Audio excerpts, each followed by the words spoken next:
Hello po mga kababayan, si Dante Maravillas. Dito ulit tayo sa ating podcast, Life with Dante M. Sabi ni Mayor Magalong, dapat daw na makulong si dating Speaker Martin Romualdez. Yan o, sa interview po ng DCRH, Romualdez should also be jailed over flood control scandal, sabi ni Magalong. Gano'n naman pala, bakit nag-resign ka bilang special advisor ng ICI? Di tumulong ka sana sa official investigation. Ang problema, nag-resign ka kasi biglang sumingaw yung problema mo din sa Baguio City.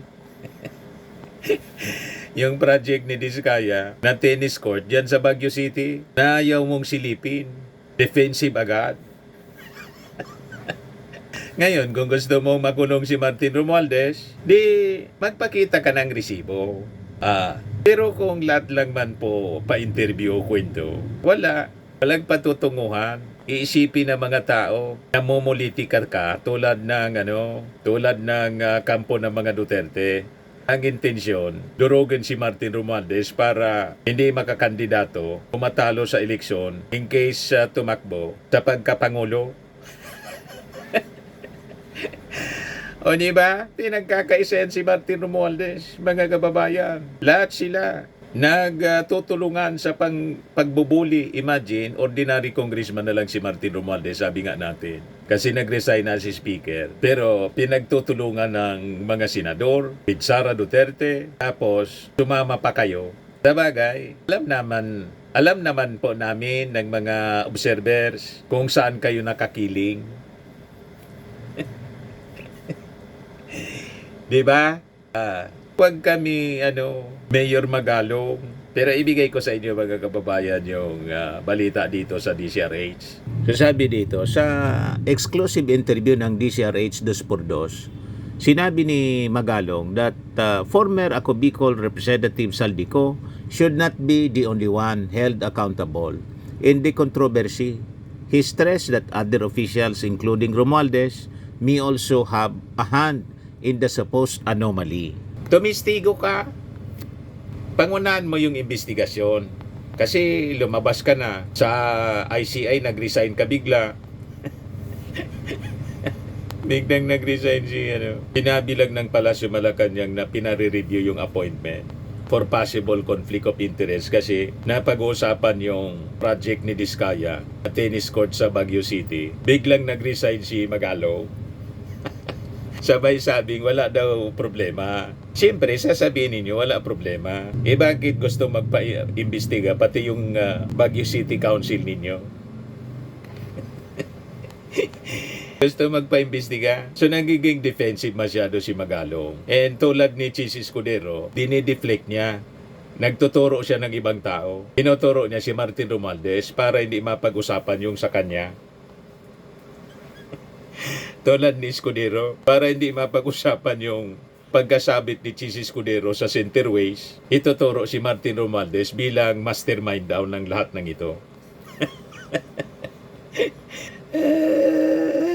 Magpakita kayo ng resibo at magsagawa ka ng investigasyon, i-present mo sa ICI yung findings mo outside of the ICI. Tingnan natin. Kasi sabi mo, kahit nasa labas ka na ng ICI, makikipaglaban ka pa rin dito. Ang problema, lahat lang kwento na wala man resibo. Yan ang mahirap. Lumalabas, propaganda lang yung sa inyo. Ang hilig po ninyo magpa-interview. Nakakalata tuloy ang mga mamamayan na may ambisyon kayo sa mas mataas na posisyon. Baka gustong tumakbong senador, vice-presidente o baka later on, presidente. Huwag kami Magalong. Parang hindi mo na nga naasikaso yung mismong lungsod po ninyo. Busy ka sa pagpa-interview sa mainstream media. Pasikat. Di ba? Yan sabi niya rito. Nagsusumikap kaming tumulong para talagang makulong. Kailangang may makulong. Hindi lang dapat si Saldico. Ang dapat na makulong dito, isa na siguro dyan si Speaker Romualdez na dapat makulong dyan. Kasi imposibleng hindi niya alam ang ginagawa ng mga tao niya. Di mag-present ka ng ebidensya directly linking Martin Romualdez. Anong problema mo? Present na. Now na. O diba? Baka lang ang ituturo mo na direktang nag-link si Gutesa na questionable yung pagkatao. Ayun pala, security ni Sara dati. Tapos pinaparap sa DOJ para ma-evaluate yung testimony niya. Hindi na nagpakita. Tinatanong si Marcoleta kung nasaan si Gutesa. Ayaw man magsalita na. Biglang napipi si Marcoleta.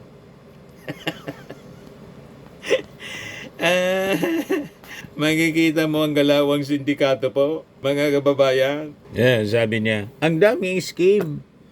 Sa loob ng Kongreso, nagbibintahan dyan. Kung malapit kay Saldico, presyong kapatid, 15% kukunin mo. Ang malalapit sa kanya, kukuha sa kanya.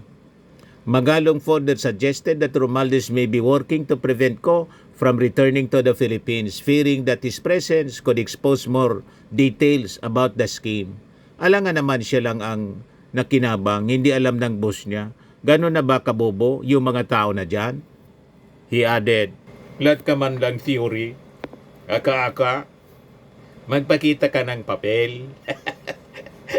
Di ba? Yan ang responsableng leader. Magpakita ka ng papel. Hindi yung lahat theory, aka-aka, kwento rito, kwento doon, pa-interview dito, pa-interview doon. Sabi pa niya, ang tatalino ng mga yan, kaya nga sila naging congressman, kaya nga sila naging speaker, tapos magmamaang-maangan sila na wala silang ginawa.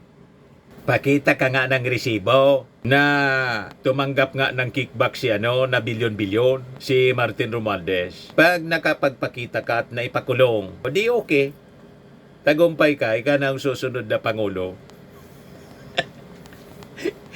Pero kung lahat lang kwento, mahirap ang ganun po, Mayor Magalong. Lalo yung dalawang tao na nagko-connect kay Martin Romualdez o na si Diskaya, narinig lang daw niya sa inuman.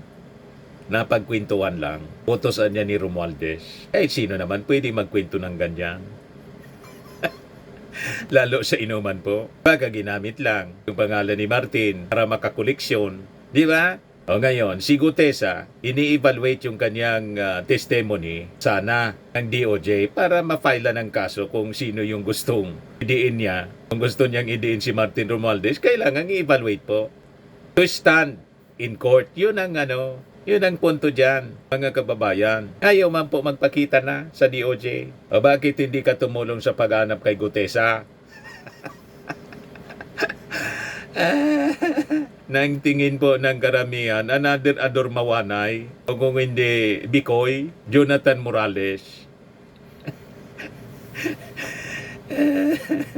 Huwag kami magalong. Ngayon, nag-react po si Terry Ridon. Ako, Bicol Saro, Congressman Terry Ridon, ang mga pinagsasabi ni Magalong. Yan sabi dito sa report ng GMA, Infracom, co-chair Terry Ridon on Baguio Mayor Benji Magalong. It is the height of hypocrisy niya for a public official who styles himself as a champion of transparency, accountability, and good governance to reject public scrutiny of projects within his own local government. Pagdating na kasi doon sa issue ng infra project, may depensa agad si Magalong. Lahat niya ayos. Lahat niya, wala niyang problema. Yung mga project dito ni Diskaya, walang problema. Board. Wala palang problema. Bakit ayaw mong tingnan? Hindi kayo dapat tumingin. Dapat yung ICI. Kasi may reklamo yung council na may problema sa award. Di ba po? Sabi dito ni Terry Ridon, Baguio City Mayor Benjamin Magalong has only himself to blame for his current woes in the Independent Commission for Infrastructure or ICI. It is in the height of hypocrisy for a public official who styles himself as the champion of transparency, accountability, and good governance to reject public scrutiny of projects within his own local government. The reason niya for scrutiny of a particular project is not marginal. It is highly relevant. as it involves one of the central personalities in flood control corruption, the Discayas, in one of their key firms. This directly tests Mayor Magalong's integrity and commitment to transparency, as he himself, as the city's head of procuring entity, has engaged a contractor linked to ghost and substandard projects. Tama. Kung talagang above board, dapat hindi niya kukontrahin. Bakit kinukontra niya? At dumipensa agad siya na above board. Hindi pa nga tinitingnan. Alangan man, siya lang ang titingin. Gusto mo tingnan yung ibang tao, pagdating na sa teritoryo mo, ayaw mong tingnan. Anong kinatatakot mo kung walang problema yung kontrata, yung project? So sabi dito ni Terry Ridon, Mayor Magalong even admitted today that the city had only been dealing with a subcontractor, precisely the type of anomalous arrangement being flagged in both House and Senate panels as indicative of substandard and questionable projects kasi pinasubcontract na. So inamin niya na they're dealing with subcontractor. Di, ibig sabihin nun, pinatungan na. Di ba? Ay, hindi pinatungan ang ibig sabihin nun. Ang ibig sabihin nun, pinapyasa na. Kasi yung subcontractor, kailangan kumita din yun. Dinubcontract pala kay Discaya. So malamang, substandard na yung project. Kasi dumaan na sa dalawang kamay na ang pinagdaanan. At malamang hindi lang dalawang kamay pinagdaanan. Maraming kamay. Kasi naging kalakaran na ang porsyento, ang kickback, ang SOP.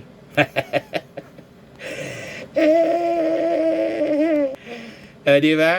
So sabi ni Ridon, to be clear, there is no allegation at this point that the 110 million pesos Baguio City Tennis Court project is tainted with corruption or that city officials receive